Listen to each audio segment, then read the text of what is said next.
15 octobre sur le circuit du Mans, 4 jours après le Grand Prix de France. Vous voici au Mans.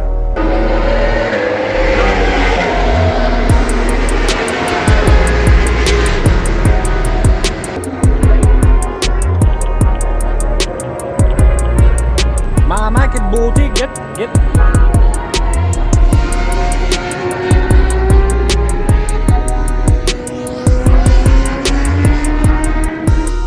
Et puis juste derrière notre paddock.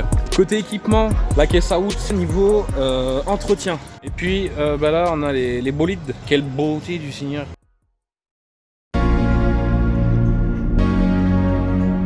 On est pas au Mans nous.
faudrait deux.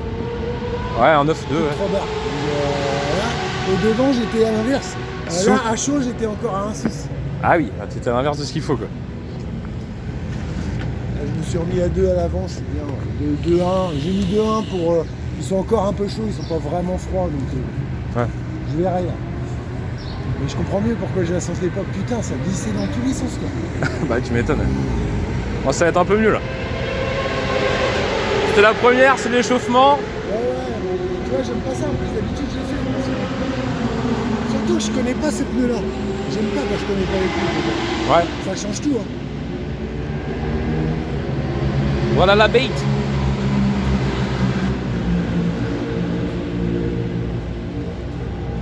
Avec Bay. Donc là on est le midi, ce matin il faisait quand même assez frais.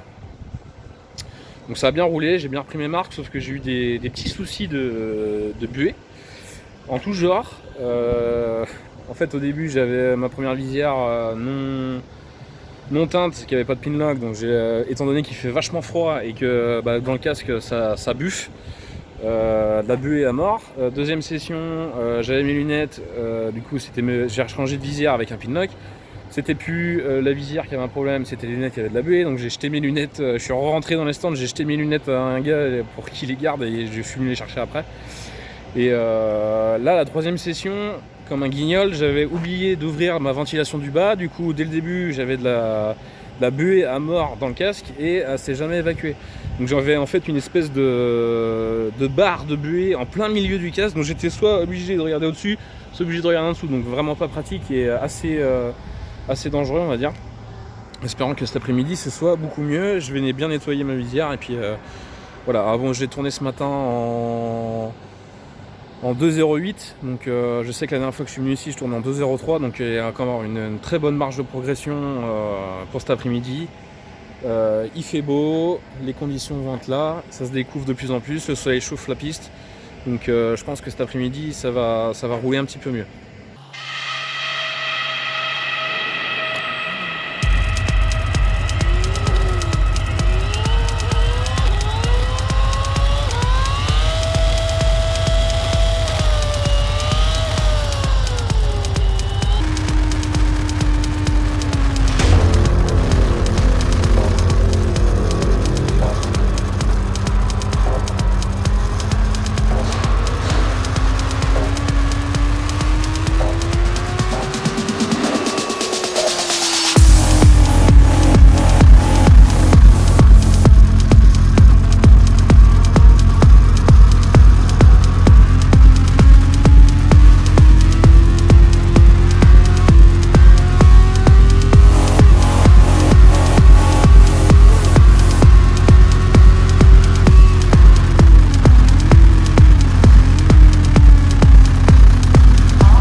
Bon, on vient de faire notre deuxième session de l'après-midi là, avec Didier et Jordan, son fils.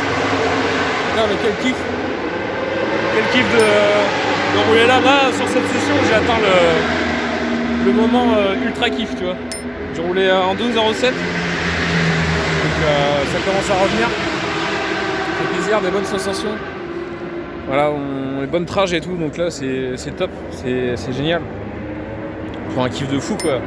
Dans un endroit pareil, comment ne pas kiffer quoi. Maman les engins. Les engins du diable. Enfin, c'est génial, c'est top. Les bonnes sensations reviennent. Mon Didier avec sa Panigale,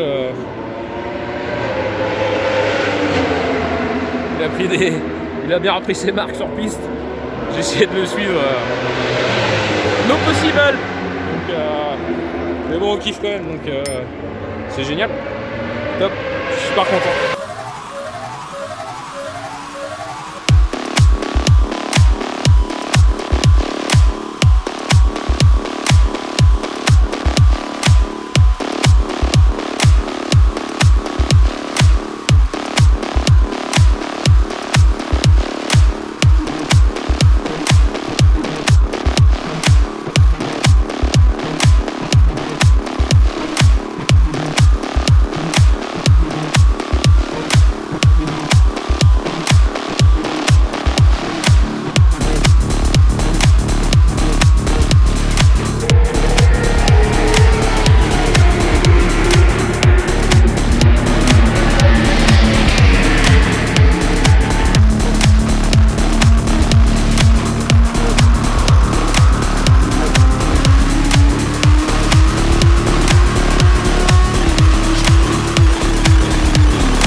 faire notre troisième session d'après-midi là. Et petite déconvenue de la troisième session. J'arrive dans le garage vert. Qu'est-ce que je vois? Il restait au moins 10 minutes de... à peine 10 minutes de roulage, je pense. Qu'est-ce que je vois s'allumer? Le témoin de réserve, guignol que t'as pas contrôlé ta jauge, enfin ton réservoir juste avant. Guignol de tes morts. Du coup, qu'est-ce que je dois faire? Je dois rentrer dans le paddock, enfin de rentrer dans mon stand pour mettre de l'essence, le temps de sortir descendre dans la moto, le temps de sortir le jerrycan, de mettre de l'essence, je repars. Je traverse le paddock où il y a la team, où tu rentres en fait, où tu accèdes à la piste. Le mec il me gueule dessus. Non, qu'est-ce que tu fais? Moi je voulais tracer, retourner sur la piste quoi. Et puis du coup le temps de contrôler ma jugulaire, ma dorsale et puis mon bracelet, du coup baiser. Donc je me suis fait niquer plus de 10 minutes, à peine 10 minutes de session. Donc voilà, content. Donc pensez à bien contrôler votre niveau d'essence pour pas faire comme moi, l'idiot, et tomber en panne d'essence. Allez, bisous. Heureusement, il en reste une.